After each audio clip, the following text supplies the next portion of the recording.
News from the surface had been scarce ever since war had exploded across the world.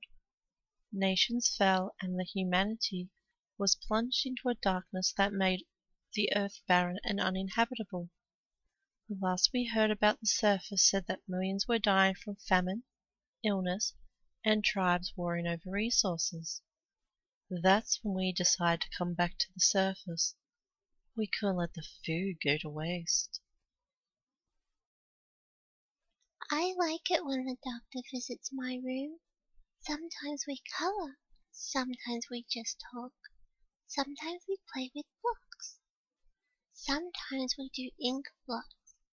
The cards are always different. I see something new every day. Shoes, cards, dogs, flowers.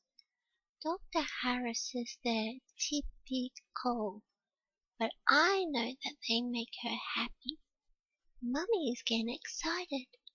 She says that if I keep getting better, then they'll let me lose soon. That's why I keep my big secret. One of the ink blots always looks the same. It's a knife covered in blood, and it's sticking out of Daddy's chest. Our eyes are locked, neither of us blinking. He's looking at me, trying his best to say something to me. I'm waiting, trying to get past how bad his breath smells as he tries to say one last thing. I see pain and confusion in his eyes. He doesn't want to let go yet. It is clear that he is having some trouble with these last moments. Only one thing goes through my mind. How about a little perspective? I'm the one who's dying. Asshole. The haunted roads, a notorious stretch of freeway that took away hundreds of people's lives every year, has finally claimed my twins.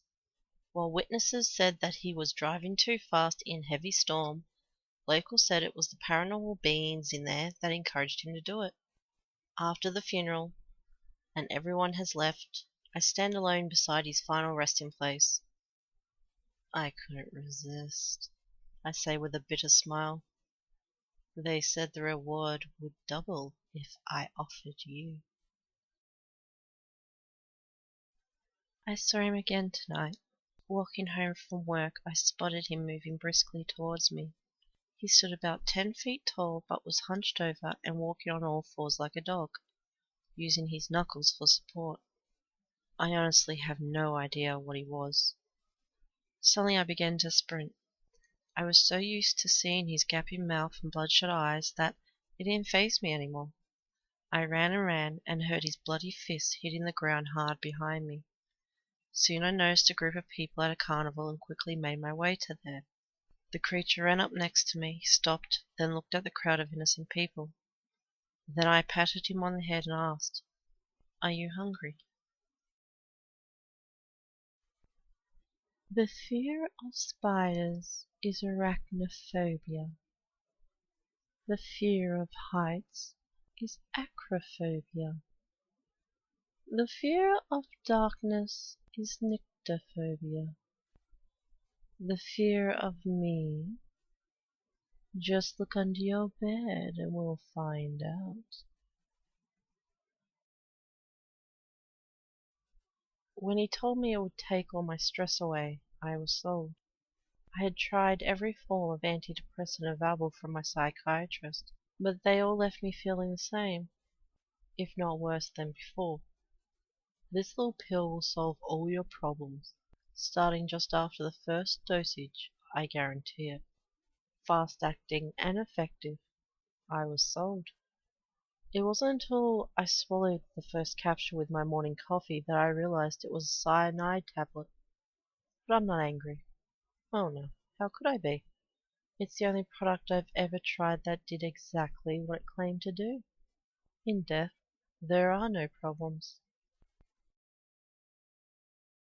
Do you ever try to navigate your house in the dark? I do. All the time. When you were born, I was where I always am. I have been here for many years. I have seen many beautiful springs, full of new life and new hope. I have smelled the thick summer air of countless moonlit evenings. I have felt a sleepy sadness fall over the earth with fall, and I have tasted too many times the hopelessness of winter. Once you have gone, I will be here. I am a mind without form, trapped. I am centuries, but I am an instant. I am immortal, but I am dead. I loved you, but I could never say, I will miss you as I crumble away. I knew my baby was evil when I heard her laugh. The sound of it drove me so crazy that I grabbed my gun and shot her in the head. For a moment I felt guilty. Then she started laughing again. Most people would say that to die in the company of your family is a good death. To have the last thing you see be their faces as you fade from this life. But as I hang here, suspended by the rope around my neck, and gaze upon my father's face, he doesn't make any attempt to save me. He simply smiles and says, "You finally did something right." Losing a child is unimaginably hard. Bringing a life into this world and then watching it slowly fade away in front of you, knowing that there is nothing you can do to save him, nothing anyone can do, is enough to make you want to die yourself. I wouldn't wish it on anyone. But what's even worse is hearing the doctors refer to your baby, the best thing you ever made, the one thing you didn't screw up, as patient zero, and knowing that your child is going to die and take everyone else with him. Anna was always a bit paranoid. After all, it's better to be safe than sorry when you live alone. She always checked under her bed when she went to sleep. She always checked the back seat when she got in the car. But one night she forgot to check behind the shower curtain when she sat down to use the bathroom. That's when she heard the water turn on. I awake to the smell of wood fire, pungent, nostalgic. I dreamily listen to the flames crackling and think of winter mornings visiting my grandparents' farm, sitting in front of their fireplace. As the heat grows more intense, I remember that my apartment does not have a fireplace.